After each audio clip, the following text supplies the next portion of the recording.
ትርታ 97.6 ኤፍኤም ትርታውን ያዳመጡ አብረውን ይቆዩ።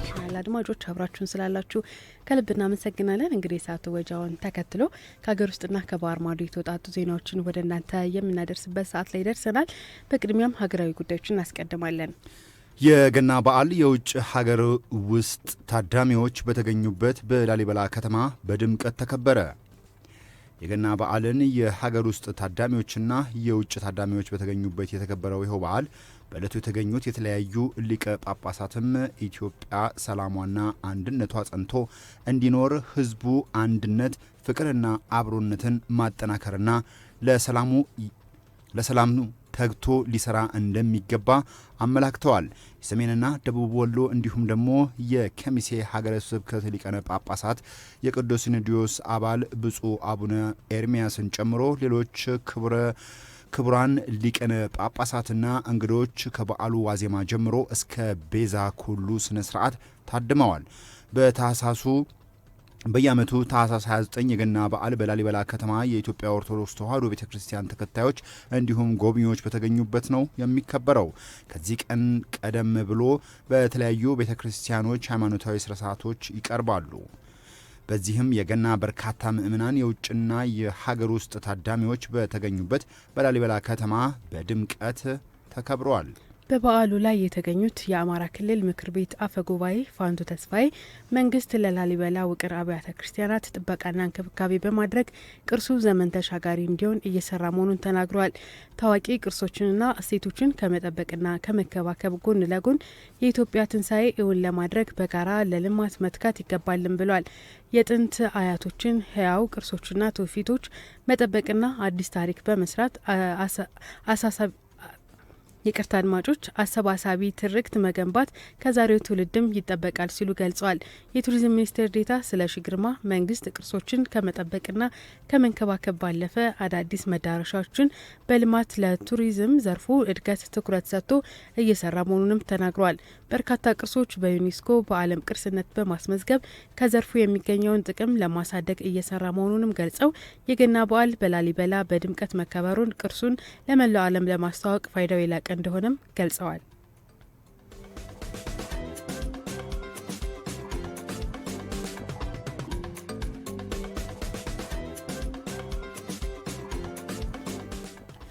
የኢንዱስትሪዎች የኃይል ፍላጎት ለማሟላት ከታላቁ የህዳሴ ግድብ ጎን ለጎን ትልልቅ የውሃ ኃይል ማመንጫ ፕሮጀክቶች ሊገነቡ እንደሚገባ የኢንዱስትሪ ፓርኮች ልማት ኮርፖሬሽን ዋና ስራ አስፈጻሚ ፍስሐ ይታገሱ ገለጹ። በጉባ በተካሄደው ስለ ኢትዮጵያ የውይይት መድረክ ላይ ማብራሪያ የሰጡት ፍስሐ ይታገሱ እንደገለጹት ቀደም ሲል በሀገሪቱ ሰፊ የኢንዱስትሪ እንቅስቃሴ ባለመኖሩ ያለው የኃይል አቅርቦት አነስተኛ መሆኑ አይታወቅም ነበር ብለዋል። በአሁኑ ወቅት ግን ሰው ሰራሽ አስተውሎት ሮቦቲክስን የሚጠቀሙ የአራተኛ ትውልድ ግዙፍ ኢንዱስትሪዎች ወደ ሀገር ውስጥ እየገቡ እንደሆነም ተመላክቷል። በመሆኑም አሁን ያለው የኃይል አቅርቦት በቂ ያለመሆኑን በግልጽ የታየ መሆኑን ዋና ስራ አስፈጻሚው አስረድተዋል። አንድ ግዙፍ ኩባንያ ብቻ እስከ 1000 ሜጋዋት የኃይል አቅርቦት ሊጠይቅ እንደሚችል የጠቀሱት ዋና ስራ አስፈጻሚው ይህም ማለት በጥቂት ኩባንያዎች ብቻ የህዳሴ ግድብ የሚያመነጨው ኃይል ሊጠናቀቅ እንደሚችል አመላክተዋል። በመሆኑም የኃይል አቅርቦት ለኢንዱስትሪ እድገት ወሳኝ በመሆኑ ተጨማሪ የውሃ ኃይል ማመንጫዎች ከመገንባታቸው ባለፈ በትናንሽ ቦታዎች ብዙ ኃይል ሊሰጡ እንደሚችሉ እንደ ኒውክሌር ያሉ አማራጮችን መጠቀም መጀመር ለሀገር እድገት አስፈላጊ መሆኑን በአጽንኦት ገልጸዋል።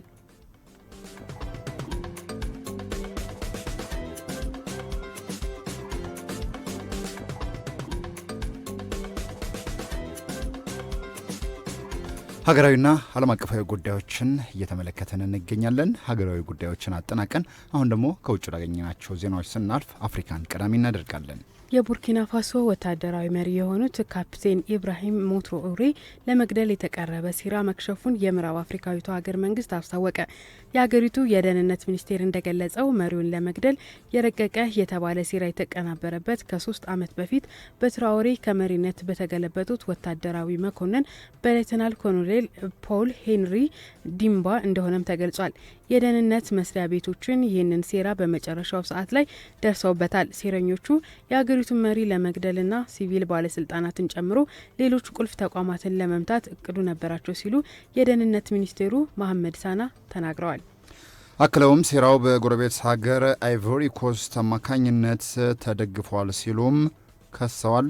ይህንንም በተመለከተ ክስ ከኮሎኔል ዲሚምባ ሆኖ ከአይቮሪ ኮስት እስካሁን የተሰጠ ምላሽ የለም።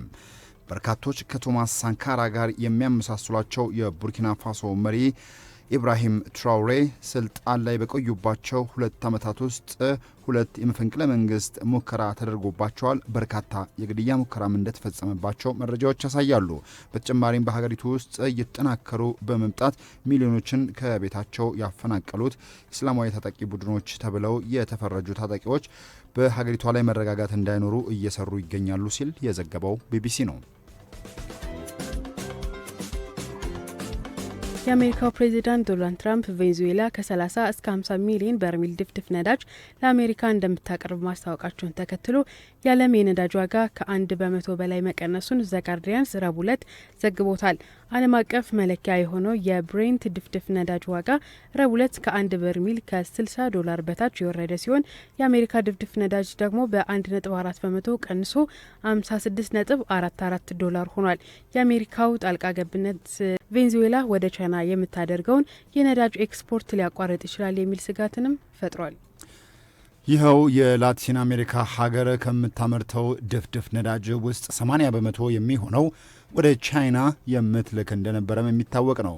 ይህም ቤጂንግ ለድፍድፍ ነዳጅ ከፍተኛ ዋጋ እንድትከፍል ሊያስገድዳትና ከዋይት ሀውስ ጋር ያለውን ውጥረት ሊያባብሰው እንደሚችልም ቅድመ ግምቶች እየተሰጡበት ይገኛሉ።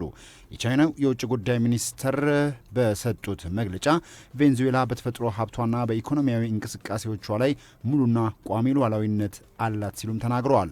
አክለውም አሜሪካ ነዳጇ ለእሷ እንዲሰጥ ያቀረበችው ጥያቄ ዓለም አቀፍ ሕግን የሚጥስ የቬኔዙዌላን ሉዓላዊነት የሚጋፈጥና የቬኔዙዌላን ሕዝብ መብት የሚጎዳ ሲሉ መኮንናቸውን ነው ሮይተርስ በዘገባው ያሰፈረው።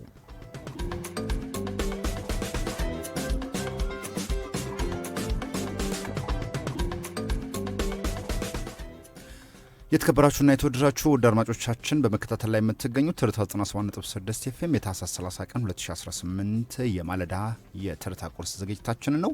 ትርታ 97.6 ኤፍኤም የዚህ ሰዓት አጋር ሆነው ከኛ ጋር እየሰሩ የሚገኙትና ለገና በዓል እንኳን አደረሳችሁ እያሏችሁ የሚገኙት በ8294 ፈጣን የትራንስፖርት አማራጭነትን በማቅረብ ላይ የሚታወቀው ራይድ ነው። ራይድ በእጅ ስልኮቻችሁ ላይ የአፕሊኬሽኑን በማውረድ ለቤተሰብ ዘመድ፣ ለወዳጅ እንዲሁም ደግሞ ባሉበት ሆነው ስራዎትን ለማቀላጠፍ ቢያስቡ የራይድን ፈጣን የትራንስፖርት አማራጭ ቢጠቀሙ አስተማማኝ ምርጫውን መርጠዋል እያሉት የሚገኘው ራይድ ነው። 8294 ለፈጣን የትራንስፖርት አማራጭ መልካም የገና በዓል እንዲሆንላችሁም እየተመኘ ይገኛል። እናመሰግናለን። አጋራችን ነው። ሌላኛው አጋራችን ማን እንደ እናት የሚላችሁ እናት ባንክ ነው። እናት ባንክ ዘርፈ ብዙ የባንክ አገልግሎቶችን ይሰጣል። ከሚሰጣቸው መካከል ስለ አንቺ የሴቶች የቁጠባ ሂሳብና ኡሚ ከወለድ ነጻ የባንክ አገልግሎት ይጠቀሳሉ።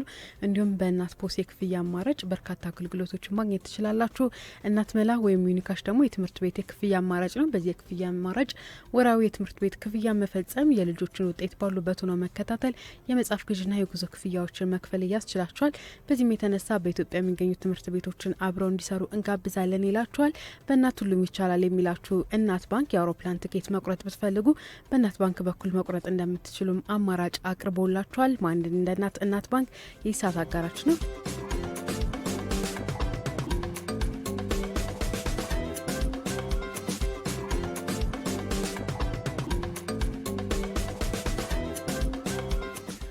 የተወደዳችሁና የተከበራችሁ ውድ አድማጮቻችን 2 ሰዓት ደርሶ መልእክቶችን አድምጠን እንዲሁም እኛም ከሀገር ውስጥና ከባህር ማዶ ያዘጋጀናቸው ዜናዎቻችንን በቀጥታ ወደ እናንተ ለማድረስ በዝግጅት ላይ እንገኛለን። ሀገራዊና ዓለም አቀፋዊ ጉዳዮችን የምትሰሙበት ሰዓት ላይ ነው የምትገኙት። ሀገራዊ ጉዳዮችን በማስቀደም እንጀምራለን። የሚኒስቴሮች ምክር ቤት አዲሱን የስፖርት ፖሊሲን አጸደቀ። የስፖርት አስተዳደር አዋጅም አስፈላጊውን ሂደት በመከተል እንዲጸድቅ ለሕዝብ ተወካዮች ምክር ቤት መርቷል። የሚኒስቴሮች ምክር ቤት ከትላንት በስቲያ ታህሳስ 28 ቀን 2018 ባካሄደው በ51ኛው መደበኛ ጉባኤ አዲሱን የኢትዮጵያ ስፖርት ፖሊሲን አጽድቋል። ፖሊሲው የሀገሪቱን ስፖርት ከታችኛው መዋቅር ጀምሮ ለመለወጥ ዓላማ አድርጎ መነሳቱም ተመላክቷል። በተለይም በዓለም አቀፍ ደረጃ የኢትዮጵያን የአትሌቲክስ ስኬትና ውጤት ዝና ሊፈታተን የቆመውን የአበረታች ቅመሞች ወይም ዶፒንግ ወረርሽኝን ለመከላከል ፖሊሲው ልዩ ትኩረት መስጠቱም ተገልጿል። ለ28 ዓመታት የቆየው የኢትዮጵያ ስፖርት ፖሊሲ ዘመኑን ያላማከለ በመሆኑ ተከልሶ በአዲስ ማዘጋጀት አስፈላጊ ሆኖም ተገኝቷል። አዲሱ ፖሊሲ ስፖርት ከመዝናኛነት ባለፈ እንደ ትልቅ ኢንዱስትሪና የሀገር ገጽታ ግንባታ መሳሪያ አድርጎ የተመለከተ መሆኑም ተጠቅሷል። ይህ በእንዲህ እንዳለ ከዚሁ ዜና ጋር ተያይዞ የሚኒስትሮች ምክር ቤት ከስፖርት ፖሊሲው ጎን ለጎን የስፖርት አስተዳደር አዋጅ አስፈላጊውን ሂደት ተከትሎ እንዲጸድቅ ለሕዝብ ተወካዮች ምክር ቤት መርቷል። ይህ አዋጅ በስፖርቱ ዘርፍ የሚታዩ የአስተዳደር ጉድለቶችን ከመቅረፍ ባለፈ ሕገወጥ የአበረታች ቅመሞች ዝውውርና አጠቃቀምን በሕግ ለመቆጣጠር የሚያስችል ጠንካራ ማዕቀፍ ይዞ ወጥቷል ተብሏል። ይህ በዓለም አቀፍ የጸረ አበረታች ቅመሞች ኤጀንሲ WADA ዘንድ ኢትዮጵያ ያላትን ተአማኒነት ይበልጥ ከፍ እንደሚያደርገው ታምኖበታል። የኢትዮጵያ ጸረ አበረታች ቅመሞች ባለስልጣን ዋና ኃላፊ መኮንን ይደርሳል ዶፒንግ መከላከል አንዱ የፖሊሲው ምሰሶ ሆኖ መካተቱ ጉዳዩን የቴክኒክ ስራ ብቻ ሳይሆን በመንግስትም ዘንድ ብሔራዊ አጀንዳ ሆኖ ትኩረት ማግኘቱን ያሳያልን ብለዋል። አዋጁ ባለስልጣን መስሪያ ቤቱ በየደረጃው ያሉ ስፖርተኞችን ለመፈተሽ ለማስተማርና ጥፋተኛ ሆኖ የተገኘ አካል ጥያቄ ለማድረግ የሚያስችል ሰፊ የስልጣን ወሰንን ይሰጣል ነው ያሉት። መንግስት ይህንን ፖሊሲ በማጽደቁ ንጹህ ስፖርት ለኢትዮጵያ ምርጫ ሳይሆን ግዴታ መሆኑና ችግሩን ከምንጩ ለመቅረፍ ያለውን ጽኑ ቁርጠኝነት አሳይተዋል ሲሉም የኢትዮጵያ ጸረ አበረታች ቅመሞች ባለስልጣን ኃላፊ መኮንን ይደርሳል መናገራቸውን ቆንጅት ተሸመ ዘግበዋለች። የሴቶችና ማህበራዊ ጉዳይ ሚኒስቴር በአዲስ አበባ ከተማ አስተዳደር የተስፋ ብርሃን ምገባ ማዕከል በዝቅተኛ የኑሮ ደረጃ ለሚገኙ ወገኖች ማዕድ ማጋራት መርሃ ግብርን አካሂዷል። የሴቶችና ማህበራዊ ጉዳይ ሚኒስቴር ክብርት ሚኒስቴር ዶክተር ኤርጎጌ ተስፋዬ፣ የወጣቶች ዘርፍ ሚኒስቴር ዴኤታ ክብርት ሙና አህመድ፣ የሴቶችና ህጻናት ዘርፍ ክብርት ሂክማ ሀይረዲንን ጨምሮ የአራዳ ክፍለ ከተማ ዋና ስራ አስፈጻሚና ሌሎች ያስተዳደሩ አመራሮች በተስፋ የምገባ ማዕከል በመገኘት ማዕድ የማጋራት መርሃ ግብርን አካሂደዋል። ክብርት ሚኒስትር ዶክተር ኤርጎጌ ተስፋዬ በዚሁ ጊዜ እንደተናገሩት መንግስት አቅመ ደካሞችና በዝቅተኛ የኑሮ ሁኔታ ውስጥ የሚገኙ ወገኖችን ለመደገፍ የሚያስችሉ ሰው ተኮር ስራዎችን እየሰራ መሆኑን ገልጸው በዓሉን በጋራ ማክበር በመቻሉም መደሰታቸውን ተናግረዋል። በቀጣይም በመደጋገፍና በመረዳዳት ዜጎች ብሩህ ተስፋ እንዲኖራቸው የተሻለ ህይወት መምራት እንዲችሉ በቅንጅት እንሰራለን ብለዋል።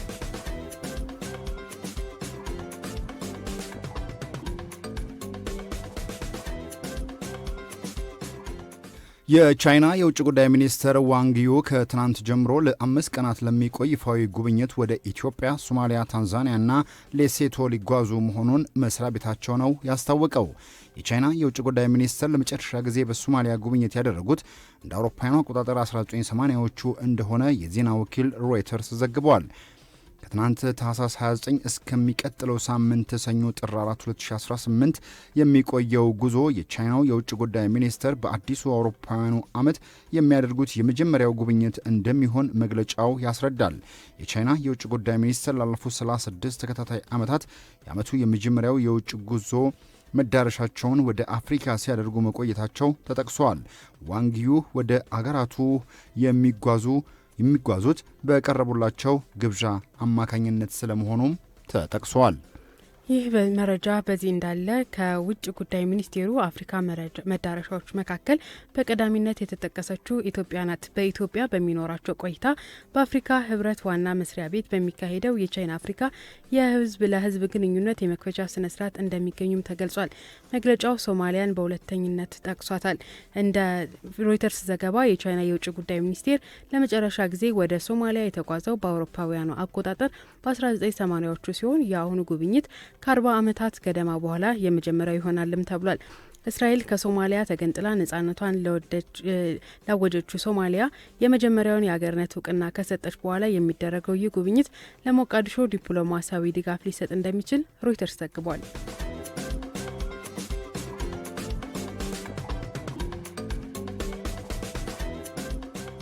በመጨረሻም የነዳጅ ዋጋቸው ርካሽ በመሆን ኢራንና ቬንዙዌላ ቀዳሚ ሆኑ። እንደ አውሮፓውያን አቆጣጠሩ የ2026 መጀመሪያ ላይ በወጡ መረጃዎች መሰረት ከሆነ በዓለማችን እጅግ ርካሽ የነዳጅ ዋጋ የሚገኝባቸው ሀገራት ዝርዝር ውስጥ ኢራንና ቬንዙዌላ ቀዳሚ በመሆን ሰፈሩ። በኢራን 1 ሊትር ቤንዚል በ0.2 ዶላር ገደማ እየተሸጠ ሲሆን በቬንዙዌላ ደግሞ ዋጋው በ0.3 ዶላር ከ3 ሳንቲም አካባቢ እየተሸጠ ይገኛል። ቬንዙዌላ በዓለም ትልቁ የነዳጅ ክምችት ያላት ሀገር ብትሆንም በሀገሪቱ ባለው የፖለቲካ አለመረጋጋትና በቅርቡ ፕሬዚዳንት ኒኮላስ ማዱሮ በአሜሪካ ልዩ ኃይሎች በቁጥጥር ስር መዋልን ተከትሎ ይህ እጅግ ዝቅተኛ የሆነ የነዳጅ ድጎማ ይቀጥላል ወይስ ይቆማል የሚሉ ጉዳይ ብዙዎችን ትኩረት ስቦ ነው የሚገኘው። ይህ መረጃ በዚህ እንዳለ በዓለም አቀፍ ደረጃ እጅግ ርካሽ ነዳጅ የሚሸጥባቸው 5 ሀገራት በአንጻሩ በሆንግ ኮንግና በአንዳንድ የአውሮፓ ሀገራት የ1 ሊትር ነዳጅ ዋጋ እስከ 3.70 ዶላር ድረስ እንደሚሸጥ መረጃዎች ያመላክታሉ። የቬንዙዌላ የነዳጅ ዘርፍ በአሜሪካ ኩባንያዎች ድጋፍ ዳግም እንዲያንሰራራ የሚደረገው ጥረት በቀጣይ ወራትም በዓለም አቀፍ የነዳጅ ገበያ ላይ የዋጋ ቅናሽ ሊያስከትል እንደሚችል የኢኮኖሚ ባለሙያዎች ይገምታሉ ሲል የዘገበው ቢቢሲ ነው። ትርታ 97.6 ኤፍኤም ትርታውን እያዳመጡ አብረውን ይቆዩ።